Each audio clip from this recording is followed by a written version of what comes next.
Las Vegas, Nevada. La ciudad de los casinos, la ciudad de las 1000 luces y, como no todos saben, última frontera antes de un mundo lleno de secretos militares. Aquí comenzamos nuestra investigación, justo en el centro del misterio, ya que al otro lado de las montañas, al norte de Las Vegas, se extiende la base experimental de Nevada.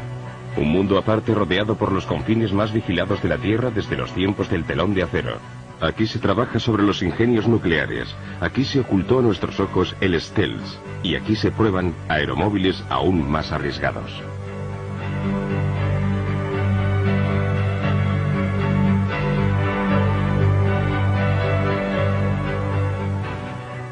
Nuestras investigaciones nos condujeron hasta John Lear, uno de los mejores pilotos de Estados Unidos, hijo del legendario diseñador de aviones William Lear. John cuenta en su haber con más de 16.000 horas de vuelo con 360 tipos de aviones, en más de 50 países. Ha establecido 17 récords del mundo de velocidad. Es el único piloto que posee todos los títulos y certificados de vuelo que extiende el Organismo Federal Aeronáutico. Después de la Guerra de Vietnam, desarrolló funciones en todo el mundo para la CIA y otros organismos gubernamentales, y realizó asimismo vuelos experimentales para la Marina y la Aeronáutica. Hasta 1951, el Área 51 se utilizó fundamentalmente como base de instrucción de la Marina.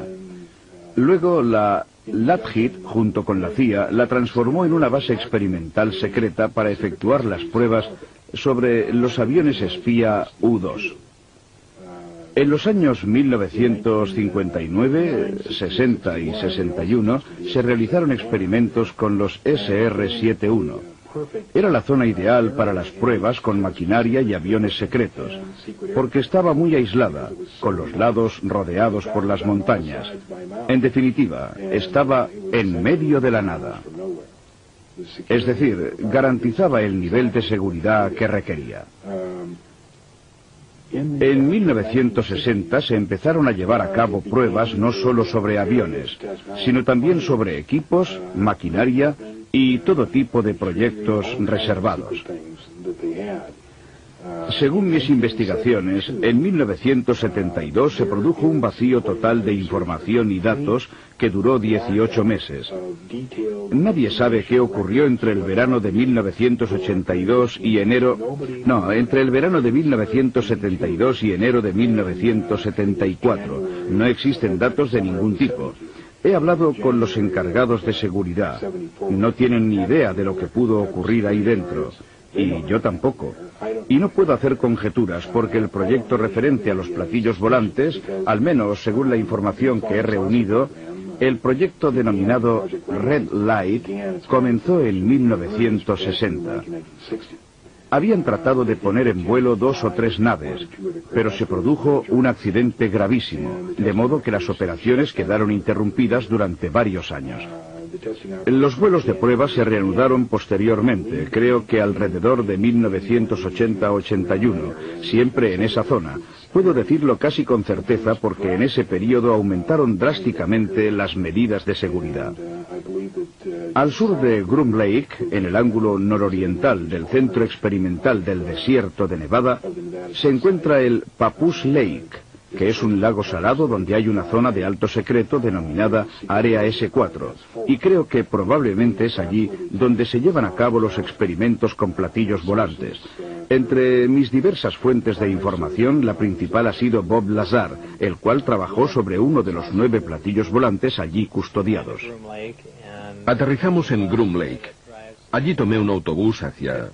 no estoy seguro de la distancia, pero unos 25 kilómetros al sur, hasta una zona donde hay un lago salado llamado Papoose Lake. Y justo en la ladera de la montaña se encuentra el área llamada S4. ¿Qué sintió cuando entró allí por primera vez? Parecía todo muy militar, no un ambiente científico. Había muchos controles, con niveles máximos de seguridad. Se fuera donde se fuera, había que ir acompañado de un guardia armado, incluso al cuarto de baño. Todas las puertas se abrían y se cerraban con una identificación magnética personal. Era un ambiente muy opresivo. ¿Cuántas veces tuvo que entrar en esa zona antes de poder ver el vehículo volador? Creo que 2 o 3. Quizá 2 días antes de poder verlo. ¿Qué sintió la primera vez que vio el objeto? ¿Qué sentí? Bueno,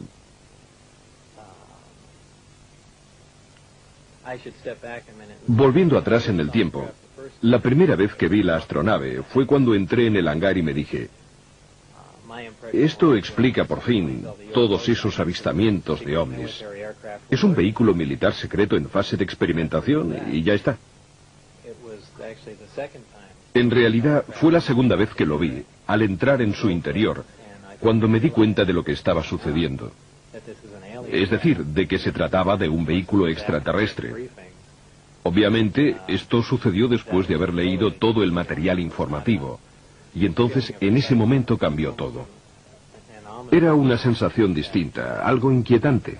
Me sentía como un intruso. Es algo muy difícil de describir. Aún así, inténtalo. Me parecía... ¿Tienes presentes las fotos de Billy Mayer tomadas durante sus avistamientos? Era increíblemente parecido a los discos de sus fotos. Una forma fugaz, pero nítida, de una nave discoidal.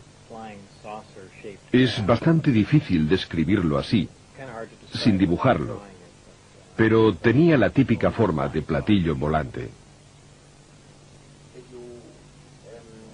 ¿De un solo tipo o de varios?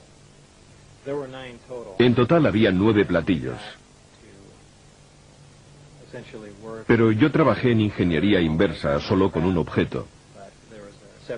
Estaban en hangares separados, y en cualquier caso, eran todos visiblemente distintos. ¿Le dijeron alguna vez cómo habían sido recuperados por el Cuerpo de Inteligencia de la Marina? No, en absoluto.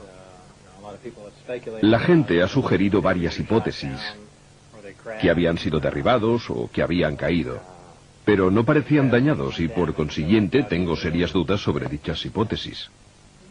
¿Nos puede describir el interior? Es muy simple. Existe un solo color dominante, un gris peltre. El exterior es también de este mismo color. No tiene aristas. En el interior, todo el equipamiento tiene una forma redondeada, incluso los asientos y los espacios para los amplificadores. Es como si hubiesen sido fundidos y luego modelados con estas formas curvilíneas, incluso las uniones entre las paredes y el pavimento. El interior es esencial, muy abierto. El uso del espacio no parece en absoluto funcional. Hay 3 puentes. El más bajo alberga los amplificadores montados sobre bases móviles. En el puente central, desde donde se accede al interior de la nave, están los asientos y los amplificadores. Y luego está el puente superior, un sector limitado al que yo no tenía acceso, no sé qué podía haber allí. ¿En su opinión, el vehículo era extraterrestre? Absolutamente sí, extraterrestre, no hay duda. ¿Por qué? En primer lugar, el objeto del proyecto era analizar la nave. Si se hubiera tratado de un aparato de Estados Unidos, no habríamos perdido tiempo en tratar de entender cómo lo habíamos construido. En segundo lugar, por las dimensiones del equipamiento interno, por el tamaño de los asientos y por los materiales utilizados, absolutamente desconocidos para nosotros. Y por último, por el carburante, el elemento 115, que en realidad no existe. Estos datos han de sumarse a las informaciones que me fueron facilitadas, en las cuales se indicaba claramente que se trataba de una nave extraterrestre. ¿Le dijeron cómo funcionaba el sistema de propulsión? Formaba parte de mi trabajo de ingeniería inversa, es decir, debíamos averiguar el funcionamiento del sistema de propulsión. Habían realizado ya algunos progresos, pero no sé exactamente desde cuándo se encontraba allí la nave, si llevaban 1 o 10 años analizándola. En cualquier caso, con pocos progresos. El sistema es impresionante. Está compuesto por 2 partes, los amplificadores de gravedad y el reactor que proporciona energía. El reactor funciona por aniquilación completa alimentado por antimateria. La aniquilación completa es prácticamente la más eficaz de las 3 reacciones nucleares que existen, esto es, fusión, fisión y aniquilación. Utiliza un elemento muy pesado, el elemento 115, Esta sería su situación en la tabla periódica. En la Tierra este elemento no ha sido aún sintetizado. En mi opinión, en algunos sistemas estelares, esta síntesis se produce de manera espontánea. El elemento es bombardeado en un acelerador de dimensiones extremadamente reducidas. Como consecuencia de ello, sufre una fisión espontánea y produce partículas de antimateria.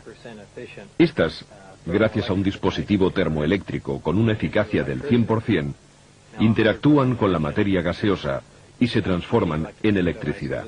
Ahora bien, la primera ley de termodinámica viene a decir que la eficacia al 100% para cualquier dispositivo eléctrico es bastante imposible, ya que se producen dispersión de calor y otras pérdidas de esta índole. Pero yo, en este sistema, no las detecté.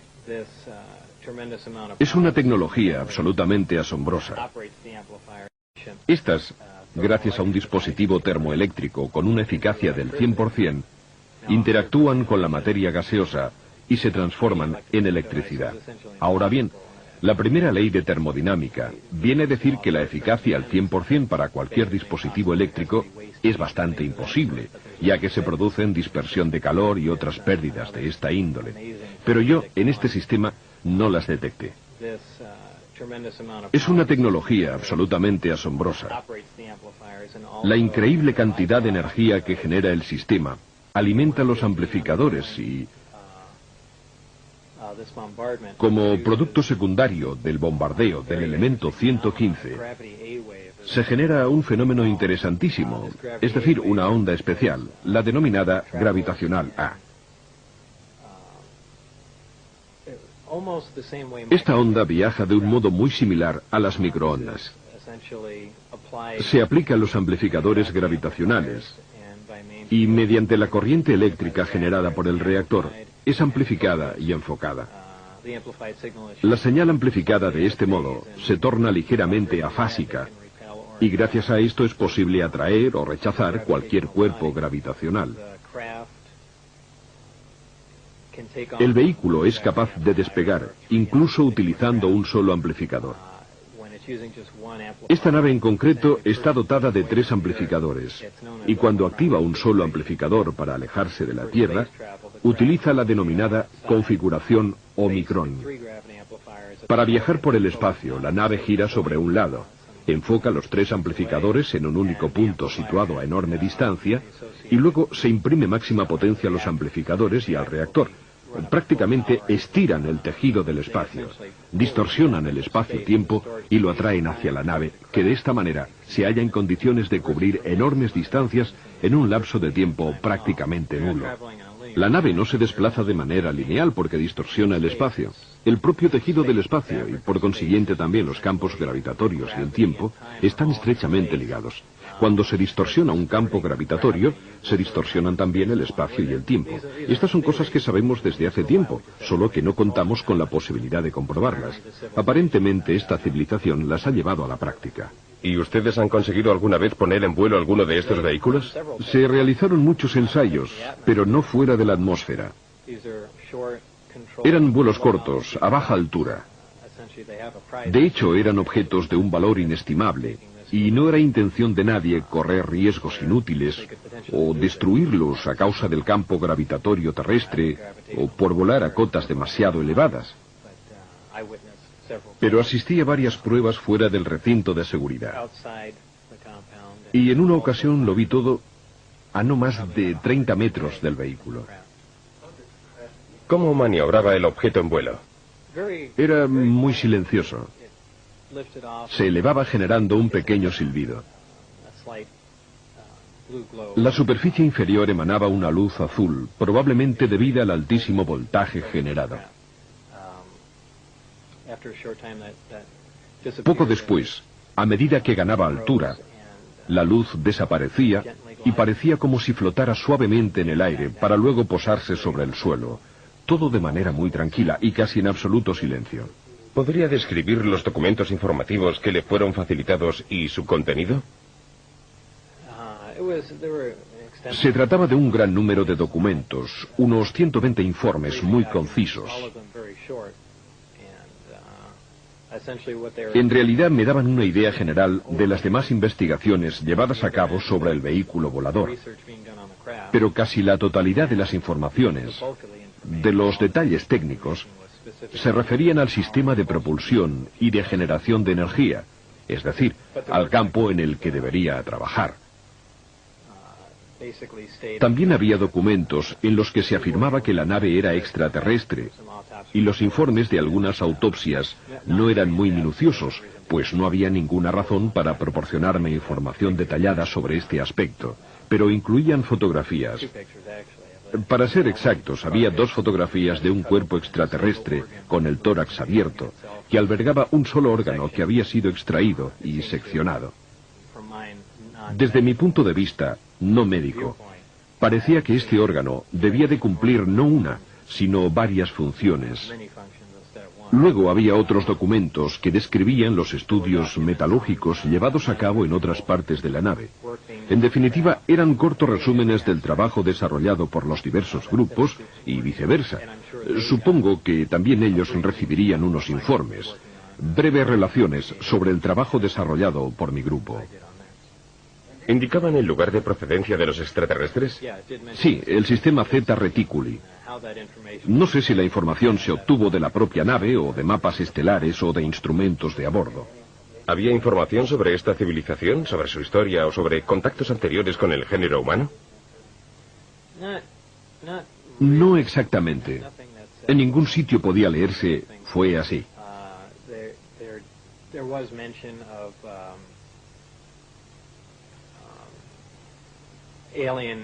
Se hacía referencia a una intervención extraterrestre que se había producido en el pasado, hace muchísimos años,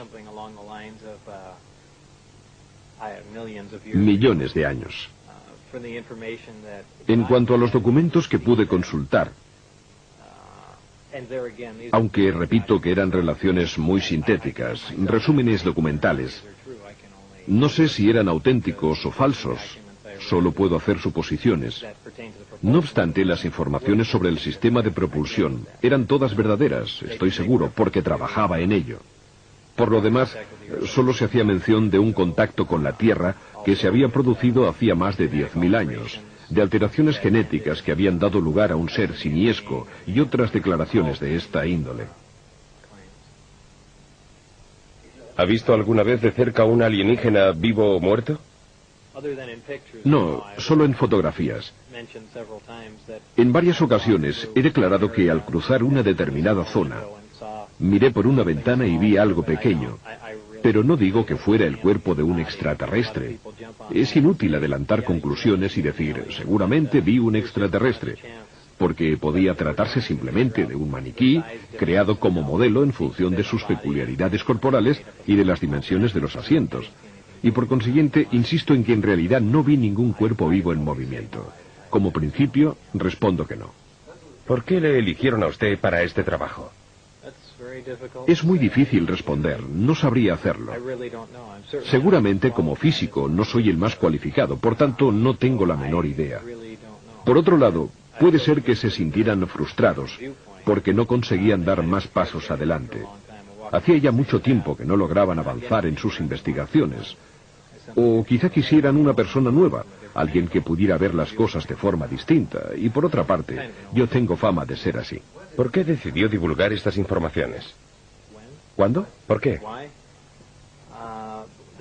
Resulta difícil responder. Hay varias razones. Por ejemplo, por las presiones que he sufrido. O por mi seguridad personal. Y también porque es injusto que sobre estas informaciones se mantenga una cerrada reserva. Después de que usted hiciera públicos estos datos, ¿han tratado de cerrarle la boca? De todas las formas posibles. Me dispararon al entrar en la autopista aquí, en Las Vegas. Algunos amigos míos han sido amenazados. Han perdido el puesto de trabajo. Ha sucedido de todo. Hemos descubierto que en los institutos donde decía que había estudiado no quedaba ni rastro de su presencia. Las empresas para las cuales decía haber trabajado anteriormente negaban que lo hubiera hecho, y en particular el Laboratorio Nacional de Los Álamos, que era el punto crucial sobre el cual se fundaba toda su credibilidad. Pensamos, si conseguimos probar que trabajó allí, querrá decir que en algún sitio debió de estudiar, porque allí no aceptan al primero que llega. Y si había trabajado en el Laboratorio Nacional de Los Álamos, en algún proyecto secreto, era posible que fuera aceptado para trabajar en algún otro programa secreto, como por ejemplo el S4 en Papoose Lake. Sin embargo, en el Laboratorio de Los Álamos seguían negando que Bob hubiese trabajado alguna vez para ellos, y su obstruccionismo era total. No respondían a nuestras llamadas telefónicas ni a nuestras cartas. Era como si quisieran impedirnos que siguiéramos adelante. Al final, en cualquier caso, conseguimos reunir algunos indicios que probaban que Bob había trabajado allí. Por ejemplo, los boletines internos del laboratorio lo incluían como físico. La guía telefónica interna indicaba que era un empleado del laboratorio. Hemos hablado con varias personas que trabajaron allí con él y nos han confirmado que Bob intervino en proyectos clasificados, que era un físico que estuvo allí. ¿Qué os convenció de que el azar decía la verdad? No estoy seguro al 100% de que todo lo que nos ha contado sea verdad, ya que como periodista debo siempre ser escéptico, al menos en parte, pero se me ocurren un par de cosas. Primero, que Bob siempre ha contado la misma historia, la que me contó a propósito de su experiencia en el centro S4 en nuestro primer encuentro, y es la misma historia que sigue contando todavía hoy. Lo más importante es que Bob ha tenido problemas judiciales, y para muchas personas esto ha significado perder completamente su credibilidad, mientras que el tribunal no ha cambiado ni una coma de la versión de Bob. Y solo cuando los magistrados trataron inútilmente de comprobar su currículum, solo entonces se decidieron a condenarlo. Bien, mi respuesta al tribunal fue: bienvenidos al club. Tampoco vosotros lo habéis conseguido. Bob se jugaba al menos 60 años de cárcel si no contaba en los tribunales la verdad sobre su currículum, y la versión que dio era idéntica a la de la primera vez, y es la misma de hoy en día.